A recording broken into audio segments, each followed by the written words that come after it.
जो मुस्कुरा रहा है उसे दर्द ने पाला होगा, जो चल रहा है उसके पाँव में छाला होगा, बिना संघर्ष के इंसान चमक नहीं सकता, जो जलेगा उसी दिए में उजाला होगा। क्यों बचे संघर्ष से? संघर्ष ही तो जीवन की आत्मा है, जितना कठिन संघर्ष होगा उतनी ही शानदार जीत होगी। एक बार एक किसान भगवान से बहुत ही नाराज हो गया। किसान बहुत मेहनती था, बहुत मेहनत से वह खेतों में अनाज उगाता, उसकी देखभाल करता, पर अक्सर उसकी फसल खराब हो जाती। कभी सूखा पड़ जाता, कभी बाढ़ आ जाती, कभी तेज धूप, कभी आंधी, कोई न कोई कारण बन ही जाता कि उसकी फसल खराब हो जाती।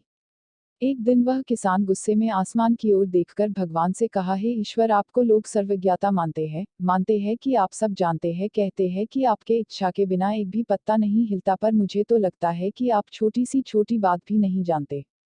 आपको तो ये भी नहीं पता कि खेती बाड़ी कैसे करते हैं। अगर आप जानते होते तो हर समय जो बाढ़, आंधी और तूफान आते हैं वो कभी नहीं आते।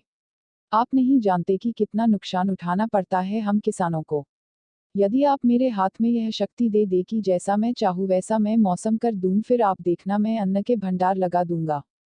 भगवान इस किसान के तीखे वाक्य सुनकर मुस्कुरा रहे थे और वह किसान के सामने प्रकट होकर बोले, मैं आज से तुझे यह शक्ति देता हूँ कि तुम अपनी खेतों पर तुम्हारी जैसी इच्छा ही तुम वैसा मौसम कर दोगे, मैं बिल्कुल भी दखल नहीं दूंगा, तुम्हारी इच्छा से सब कुछ होगा। किसान बहुत खुश हो गया। किसान ने गेहूं की फसल अपनी खेतों में बोई।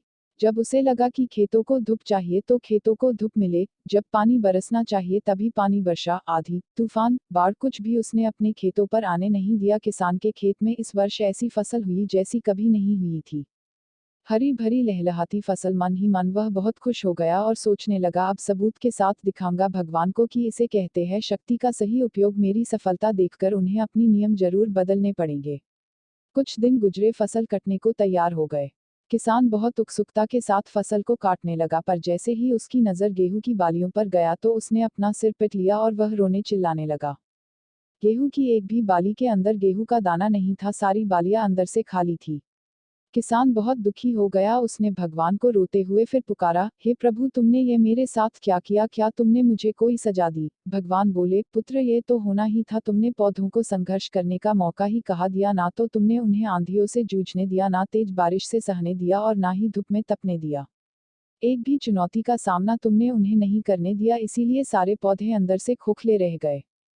जब आंधी, तूफान, तेज बारिश और धूप पड़ती है तभी ये पौधा अपने अस्तित्व को बचाने के लिए संघर्ष करते हैं, और इसी संघर्ष से एक बल पैदा होता है जिसमें शक्ति होती है, ऊर्जा होती है, और यही ऊर्जा पूर्ति तेरे गेहूं के दानों की तरह जो नहीं फूटी। तूने उन्हें कठिन परिस्थितियों से गुजरने ही नहीं दिया जहां उनके अस्तित्व का जन्म होता। सारे बालियां इसीलिए खाली है, इसमें एक भी गेहूं का दाना इसलिए नहीं है क्योंकि तुमने अपने पौधों को संघर्ष कराया ही नहीं।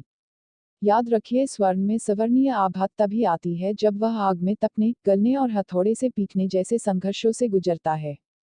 कोयले का टुकड़ा हीरा तभी बनता है जब वह उच्च दाब और उच्च ताप की मुश्किल परिस्थितियों से गुजरता है। इसी तरह यदि हमारी जिंदगी में कोई संघर्ष ही ना हो, कोई चुनौती ही ना हो, तो हम भी गेहूं की बालियों की तरह खोखले रह जाएंगे, कोई अस्तित्व नहीं होगा हमारा। विपरीत परिस्थितियां, चुनौतियां, समस्याएं हमें और अधिक निखारती है। यदि जीवन में कठिन परिस्थितियां और चुनौतियां आए तो घबराना मत, बल्कि सामना करना। विश्वास करना कि आप और अधिक निखर जाओगे और अधिक मजबूत बन जाओगे।